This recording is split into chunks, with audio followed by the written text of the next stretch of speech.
All right, welcome back. This will be kind of part two of our look at the origins of the Cold War and its implications on global events and how colonized populations are going to react to it.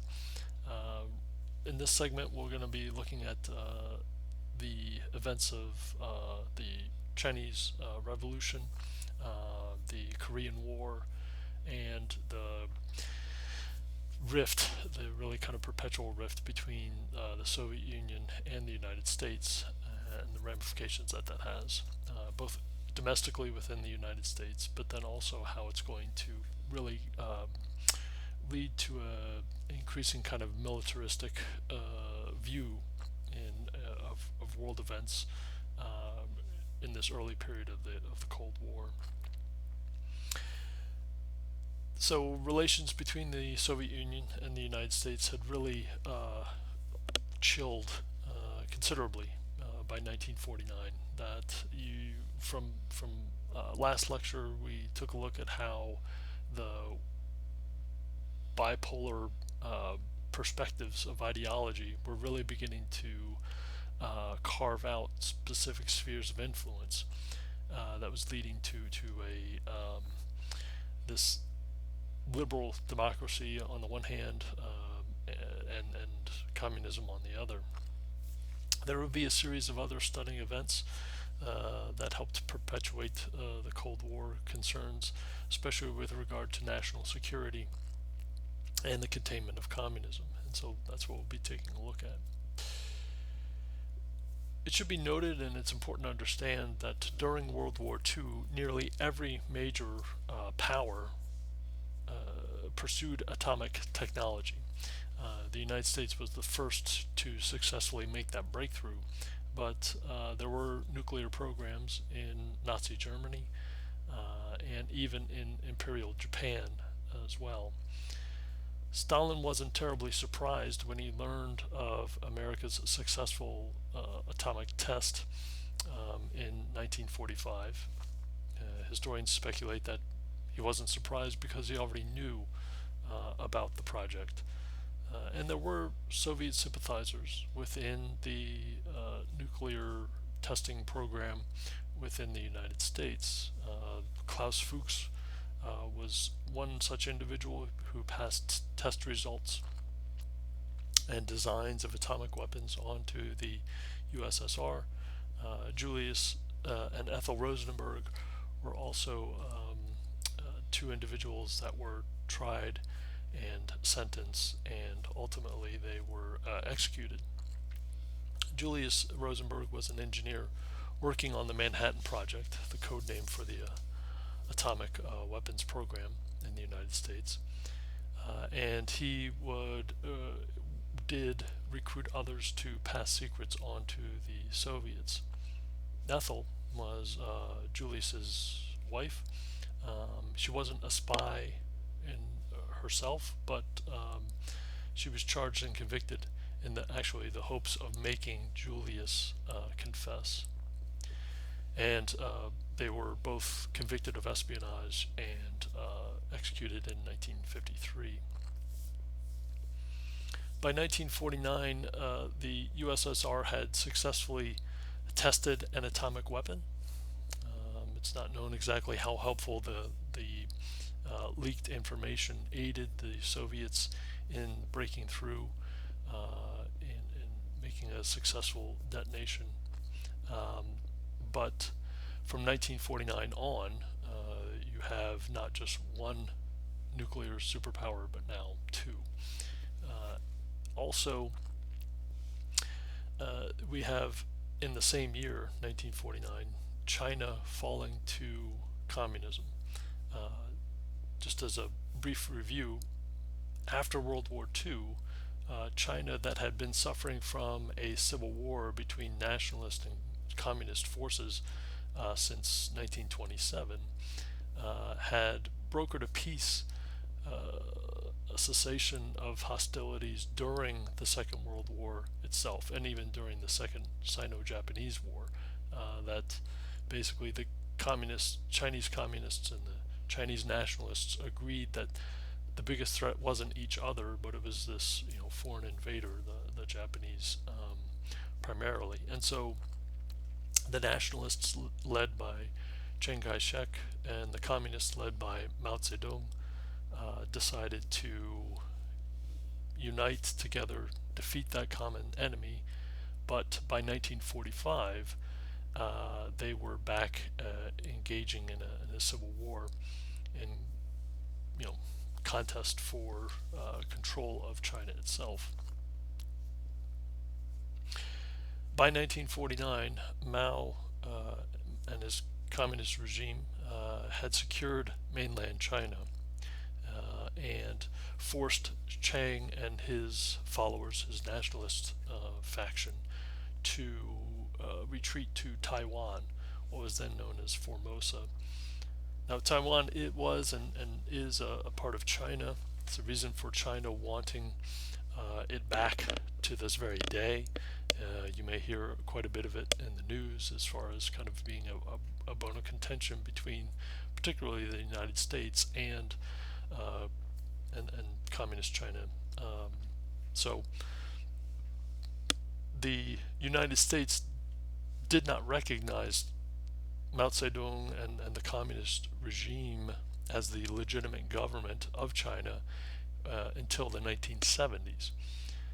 And so it was Chiang Kai-shek and the nationalists residing on this island of Taiwan that was seen, again, by the United States primarily and by the West early on, that was still considered to be the legitimate government.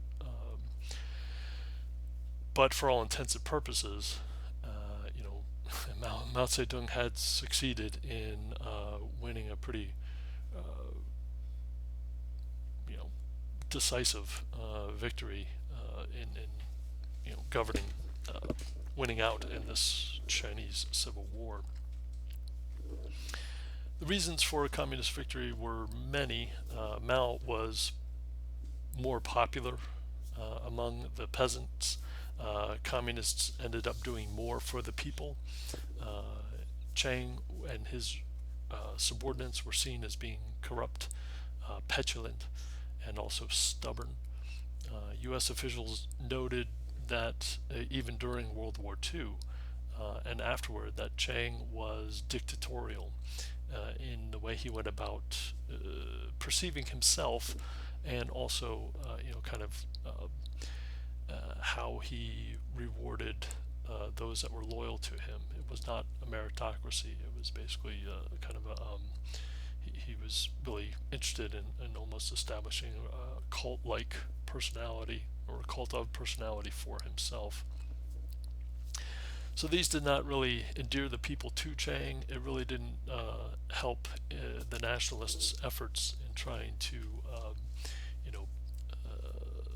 advance their interests and spread them throughout the countryside, and rally people to their cause and support. So Mao was much more adept at doing what was necessary in order to win a popular uprising. With that event in 1949 and China's fall to communism, this raised several kind of serious concerns for many Americans within the United States. This idea of who lost China was a question frequently asked, and it basically revolved around the idea that if indeed the containment policy was going to be the cornerstone, the bedrock really of American Cold War foreign policy, then why was communism continuing to advance? That the Russians had acquired the bomb, the Chinese had fallen to communism, and so political conservatives in the United States argued that it was the work of subversives within the U.S. government that were to blame for these reversals. It's important to remember that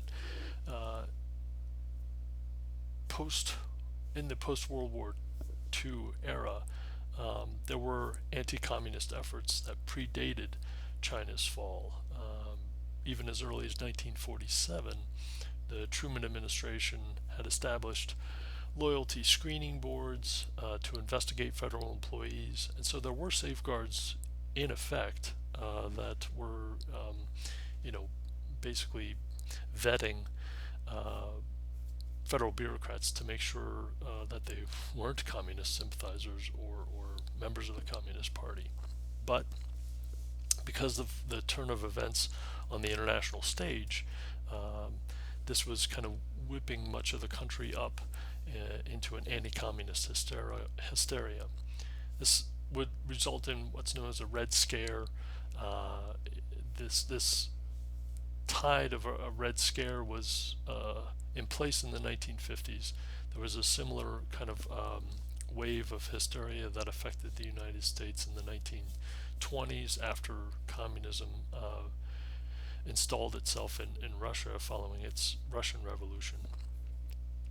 But in the 1950s, it was spearheaded by a number of conservatives, the most notable of which was a man by the name of Joseph McCarthy, who was a Republican senator from the state of Wisconsin. Now, what's important about McCarthyism and his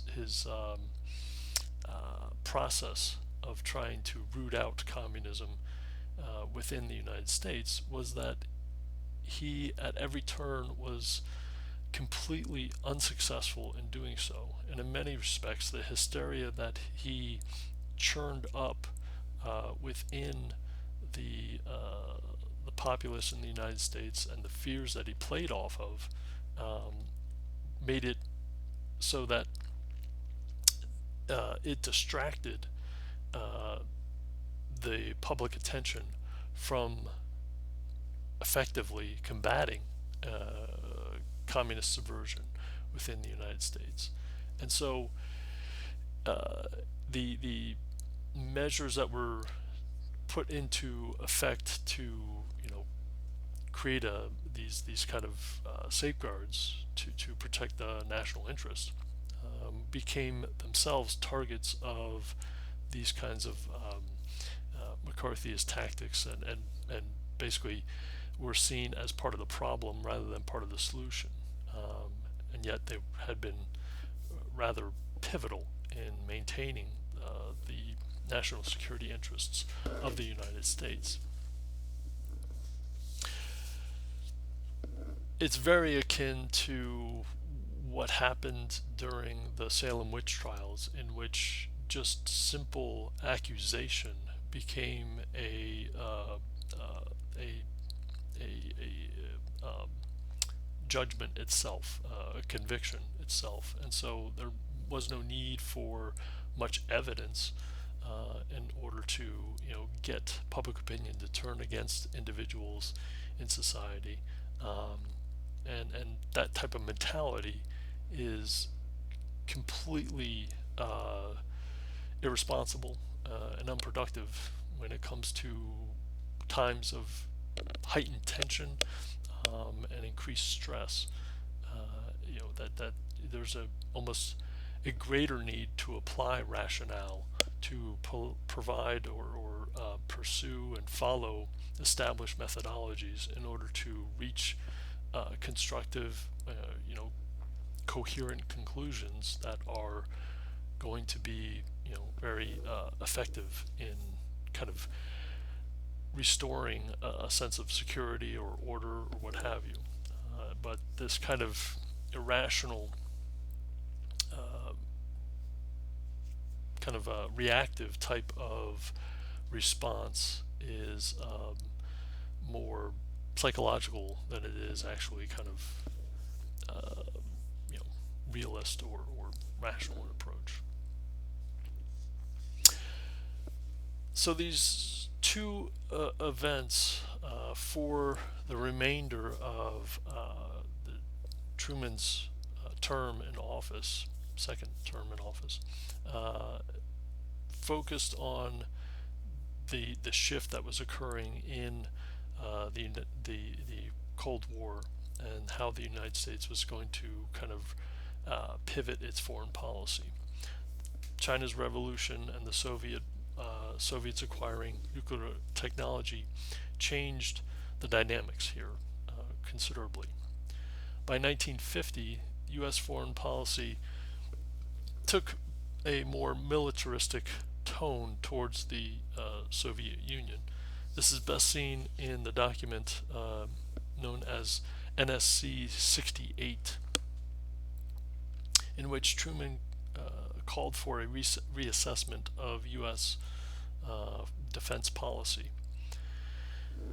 The National Security Council that had been established under the National Security Act of 1947 had recommended that the United States should increase defense spending for both the United States and its allies in order to address and thwart Soviet aggression anywhere in the world. This is the kind of the core focus and principle of NSC 68. It proposed increasing spending, defense spending, to consume 20% of the United States' gross national product. This would be a fourfold increase over the amount of spending that was at that time currently being devoted to the defense budget. Now, this document came out in April of 1950. Truman himself initially tabled this idea, this proposal, the recommendation, but then he pivoted and immediately implemented it after North Korea invaded South Korea, launching the Korean War.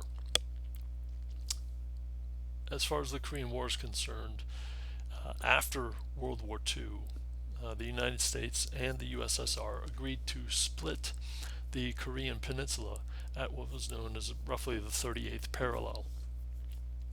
Russians administered affairs in the northern half of the peninsula. The Americans had administered to the affairs of the southern half. This temporary division became more prominent as the Cold War established itself. I mean, we talked last time about how Europe was being divided between free and non-free segments. Well, here we have in Korea the exact same thing taking place. So Asia was not going to escape this bipolarization that was taking place in the Cold War context. Each side established puppet regimes, pretty standard practice during the Cold War.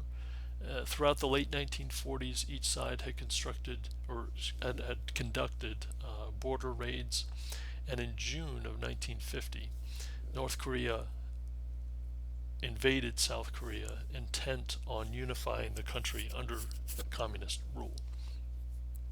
This occurred with the blessings of the Soviet Union.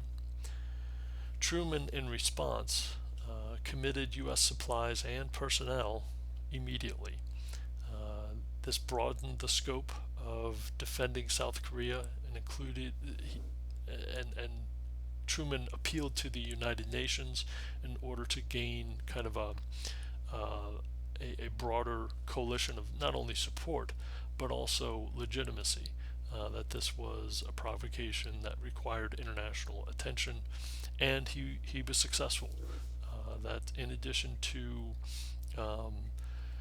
the United States contributing men and material, that the UN also contributed troops from various member states, making it kind of a multi-lateral type of response to this North Korean aggression.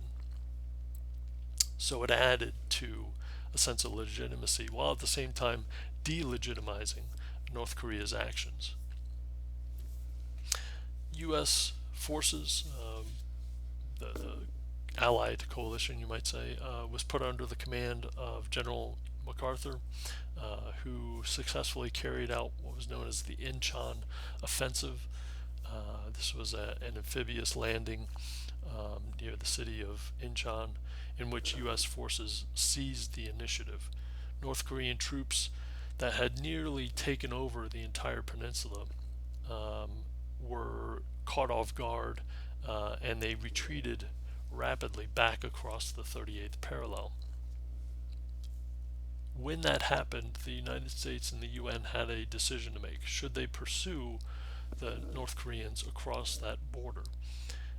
Truman ordered MacArthur to do so, and by November 1950, the U.S. forces lay only a few miles from the Korean border with China, along what's known as the Yalu River. When that happened, and in the month of November, there was a further debate as to whether the forces should cross the Yalu River and begin to push into communist-held China, and trying to push back or roll back communism even more. The Chinese Communist forces did not wait for that decision to play itself out. In November of 1950, 200,000 Chinese volunteers counterattacked across the Yalu River, pushing south and turning U.S. forces and UN forces into routing them essentially and pushing them into a full retreat. What's interesting to note about the Korean conflict is, as far as on the popular front, on the home front, you have public support beginning to turn against the war rather rapidly. To give you some numbers here, in June of 1950, when the war erupted, 73% of Americans supported intervention. By January of 1951, just 6 months later, 66% of Americans favored complete withdrawal from the conflict. That kind of reversal was really stunning. I mean, as far as public support within the United States was concerned. MacArthur, in order to offset the numerical advantages that the Chinese and the North Koreans had, MacArthur called for using nuclear weapons, tactical nuclear weapons in certain cases, in order to stop this retreat. This was created really a firestorm of debate. Truman, reprimanded MacArthur for trying to, kind of dictate policy here, and ended up in April of 1851 firing MacArthur after the general's continued public calls for broadening the scope of the war, which irritated American allies. The UN contingents from these other countries that were being asked to contribute men and material, but also making their sacrifice. They did not want to be a part of an expansive war envisioned by General MacArthur. As the war ground on, it became a stalemate. Truman was unable to negotiate a peace agreement, and as the war dragged on, America's political support shifted towards the Republican Party. President Truman, Harry Truman, was a Democrat, and 1952 was a presidential election year. He was facing off against Dwight D. Eisenhower. Now, Eisenhower, interestingly, had been the Supreme Allied Commander during World War II. He had been a Democrat, but he switched to the Republican Party, and in 1952, Eisenhower wins the presidency. He was the first Republican president in about 20 years. So the Democrats had retained the White House for 2 decades. An armistice or ceasefire was signed on July 27th of 1953. Again, about 6 months or so after the presidential election. and the line that divided North and South Korea remained largely unchanged along the 38th parallel. And no peace agreement, it should be remembered, was ever reached. That to this day, there's only an armistice that's in effect, which means that there's just a cessation of hostilities that has lasted for these 60 plus, almost 70 years. So, with that, the course of those events, you can see how there's this really intensification that is continuing here during these early formative years of the Cold War, as both of these powerhouse players, these superpowers, begin to try and uh, basically consolidate control over their spheres of influence, as we talked about last time, but at the same time not trigger a kind of expansive conflict that had the potential of, you know, in some cases, kind of leading to a nuclear exchange. From here, what I'm going to do is turn attention towards the Eisenhower and Kennedy administrations, and also focus on what was happening in the Middle East and also Southeast Asia as we begin to set sights on the Vietnam War itself. Okay, so stay tuned for that. Should be coming up momentarily.